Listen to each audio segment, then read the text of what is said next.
नमस्कार दोस्तों स्वागत है आपका आज के एक और ताज़ा तरीन एपिसोड में। दोस्तों आज के इस वीडियो में हम आपको बताने वाले हैं कि आप अपने ब्लॉग की एसईओ सेटिंग कैसे करें। दोस्तों जब भी आप कोई ब्लॉग या वेबसाइट बनाते हैं तो उसमें मेन जो सेटिंग होती है वो ब्लॉग की एसईओ सेटिंग होती है, जिससे आपका ब्लॉग गूगल में रैंक भी करता है और उससे ट्रैफिक भी आते हैं। तो चलिए बिना देरी किए हम जानते हैं कि अपने ब्लॉग की बेसिक एसईओ सेटिंग हम कैसे कर सकते हैं। दोस्तों ब्लॉग की बेसिक एसईओ सेटिंग करने के लिए आपको कुछ नहीं करना है, आपको चले जाना है अपने ब्लॉग के प्लेटफार्म पर। जैसे हमारा ब्लॉगर का प्लेटफार्म है तो हम ब्लॉगर पर वेबसाइट बना रखे हैं, वहाँ पर हम जाते हैं और आपको बताते हैं। हमारी एक वेबसाइट है tajadiary.blogspot.com करके। वैसे तो इस वेबसाइट को हम बहुत पहले ही बना चुके हैं, लेकिन आपको इसकी बेसिक एसईओ सेटिंग कैसे किया है, उसी तरह से आपको कैसे करना है, उसी तरह से हम आपको समझाने वाले हैं। तो देख लीजिए, इसकी बेसिक एसईओ सेटिंग पहले से ही हो चुकी है, लेकिन जस्ट आपको बताने के लिए, आपको समझाने के लिए यहाँ पर दोबारा हम आपको बताने वाले हैं। तो दोस्तों बेसिक एसईओ सेटिंग करने के लिए सबसे पहले आता है ब्लॉग का टाइटल।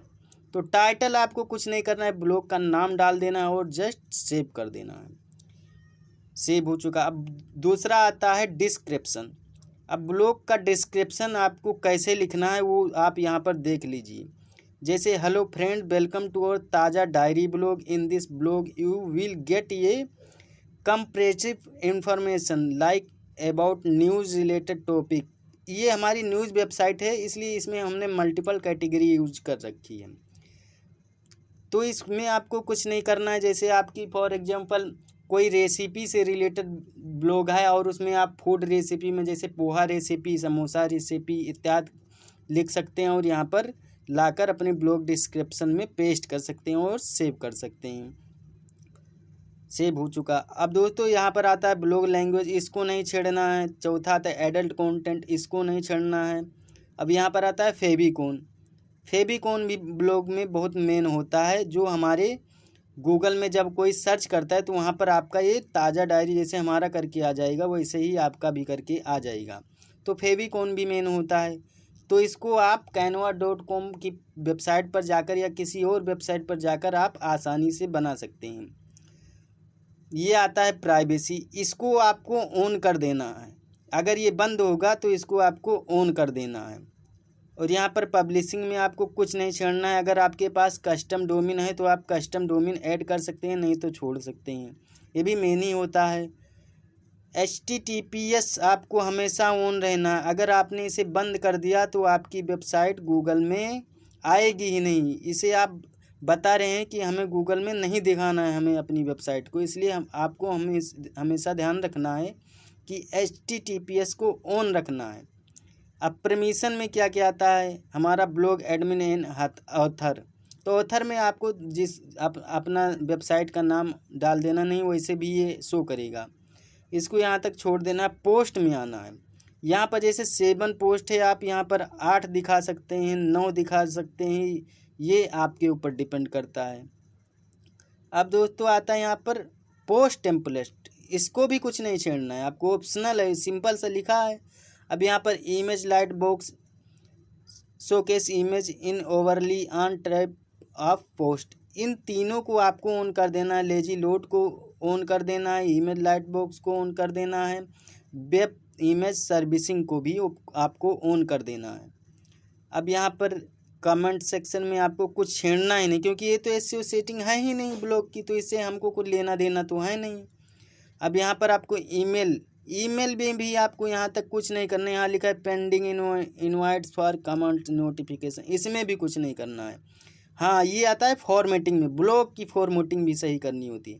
फॉर्मेटिंग में आपको क्या करना है, ब्लॉग की फॉर्मेटिंग में आपको टाइम जोन में आपको कुछ भी सिलेक्ट होगा, आपको कुछ नहीं करना है दोस्तों। आपको ये टाइम में आपको जाना है और यहाँ पर जाकर नीचे देखना है और यहाँ पर अभी मैं आपको जस्ट बता देता हूँ कि आपको टाइम में क्या ऐड करना है।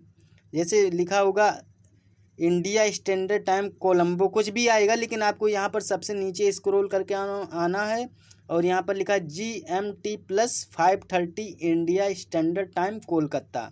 आपको यहाँ पर लाकर और फाइनली सेव कर देना है। सेव हो गया। डेट हीडर फॉर्मेट, आपका डेट फॉर्मेट तो वैसे ही सेम दिखाएगा।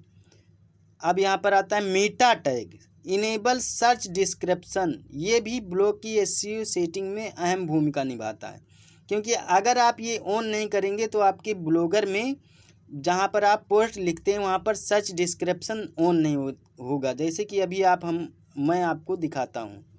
यहाँ पर ये एक पोस्ट है, इसको मैं लिख रखा हूँ और यहाँ पर आपको दिखा देता हूँ सर्च डिस्क्रिप्शन। तो यहाँ पर ये नीचे लिखा है search description Poco F6 Anil. अगर वहाँ पर आप उसे ऑन नहीं करेंगे तो ये यहाँ पर भी ऑन नहीं करेगा, तो जिससे आपका ब्लॉग गूगल सर्च में आएगा तो, लेकिन सर्च डिस्क्रिप्शन इनेबल नहीं होगा। तो इसको आपको ध्यान देना है। आपको अपने ब्लॉग का जो सर्च डिस्क्रिप्शन है मेटा टैग में आकर इसको ऑन करना है, और एक यहाँ पर भी एक वैसे ही छोटा सा डिस्क्रिप्शन लिख देना है।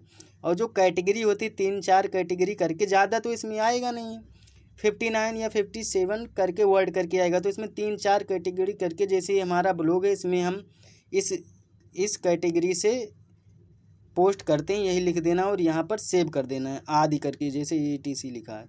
और यहाँ पर आता है कस्टम 404, इसको तो छेड़ना नहीं, एरर रिडायरेक्शन को। और यहाँ पर आता है क्राउलर्स एंड इंडेक्सिंग, ये ब्लॉग में अहम भूमिका निभाता। अगर ये आप नहीं करेंगे तो आपका जो है ब्लॉग गूगल सर्च कंसोल में एरर ही एरर आएगा और आएगा ही नहीं। तो इसमें आपको क्या करना है, ये बंद होगा, इसको ऑन कर देना है। अब कस्टम robot.txt, इसको आपको कैसे करना है, इसको मैं ब्लॉग के डिस्क्रिप्शन में डाल दूंगा। ये आप वहाँ से कॉपी पेस्ट भी कर सकते हैं। नहीं तो आपको जब आप अपना site map Google search console में सबमिट करेंगे तो वहाँ पर जो आप साइट मैप जनरेट करते हैं labnol.org पर, वहीं से आपको ये मिल जाएगा। तो कैसे मिलेगा मैं आपको बता देता हूँ। तो आपको कुछ नहीं करना है, आपको पोस्ट पर जाना है, यहाँ पर व्यू ब्लॉग पर क्लिक करना है। व्यू ब्लॉग पर क्लिक करने के बाद आपको अपनी ब्लॉग की लिंक को कॉपी करना है, और यहाँ पर कॉपी करने के बाद में आपको चले जाना है गूगल पर। और गूगल पर जाने के बाद दोस्तों आपको यहाँ पर सर्च करना है labnol.org, ये देखिए आ गया। यहाँ पर सर्च करना है और यहाँ पर क्लिक करना है। क्लिक करने के बाद में साइट ओपन हो जाएगी।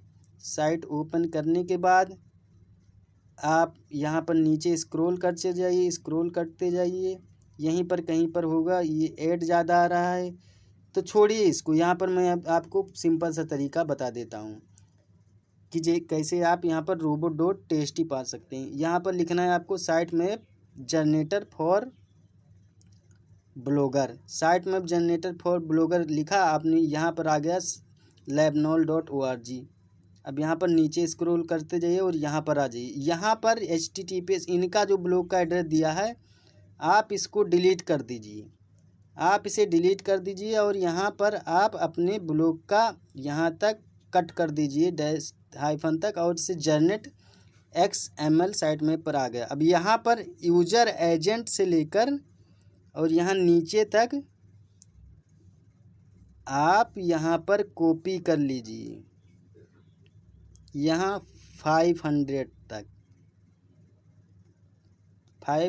तक यूजर एजेंट से लेकर कॉपी कर लीजिए। और कॉपी करने के बाद इसे चले जाइए अपने किसी नोटपैड में, इसे कॉपी कर लीजिए और इसे चले जाइए। कॉपी करने के बाद नोटपैड में पेस्ट कर दीजिए। कॉपी कर लिया हमने। अब यहाँ पर मैं चला जाता हूँ नोटपैड में और नोटपैड में जाने के बाद इसे वहाँ पर पेस्ट कर देता हूँ। ये यहाँ पर गया नोटपैड में दोस्तों, और यहाँ पर यूजर एजेंट से लेकर यहाँ तक पेस्ट कर दिया। अब यहाँ से जो atom.xml करके लिखा, यहाँ से 500 तक, इसको तो आपको साइट मैप में, जहाँ आप गूगल सर्च कंसोल में जब टूल एक्सपेंशन में जाते हैं और वहाँ पर करते हैं तो वहाँ पर आपको साइट में सबमिट करना होता है। वहाँ पर आपको atm.xml से लेकर और यहाँ 500 तक पेस्ट कर देना है और साइट में सबमिट कर देना। और यहाँ से यूजर एजेंट से लेकर 500 तक आपको कॉपी करना है और चले जाना है जहाँ पर आप अभी थे। कहाँ पर थे? आप थे अपनी ब्लॉग की बेसिक एसईओ सेटिंग में, और वहाँ पर robot.txt में आपको इसे पेस्ट कर देना है। तो मैं चला जाता हूँ सेटिंग में और यहाँ पर robot.txt है, इसको आपको पेस्ट कर देना है यहाँ पर। तो मैं पेस्ट कर रखा हूँ, मुझे पेस्ट करने की ज़रूरत नहीं है, तो मैं ऐसे इसे छोड़ देता हूँ। अब यहाँ पर enable custom robot header tag, इसे ऑन कर देना है। इसमें आपको होम पेज टैग में क्या करना है देख लीजिए। Home page custom robot tags for home page, इसमें आपको ऑल और यहाँ पर नो डीपी करके इसे सेव कर देना, जो हमारा पहले से ही ऑन है। अब आर्चिव सर्च, अब यहाँ पर क्या है, आर्चिव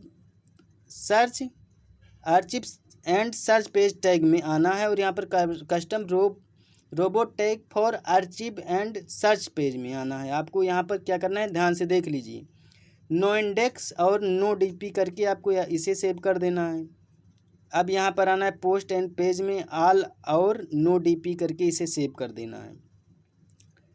अब यहाँ पर मोनिटाइजेशन को छोड़ देना है और मैनेज ब्लॉग को छोड़ देना है, और यहाँ पर तो अब कुछ नहीं है। तो दोस्तों ये थी आपकी ब्लॉग की बेसिक एसईओ सेटिंग, जिसे करके आप अपने ब्लॉग को गूगल में फर्स्ट पेज पर रैंक करवा सकते हैं। दोस्तों ये सेटिंग जब आप कर देंगे तो आपका ब्लॉग गूगल में रैंक भी करेगा और ट्रैफिक भी आएगा।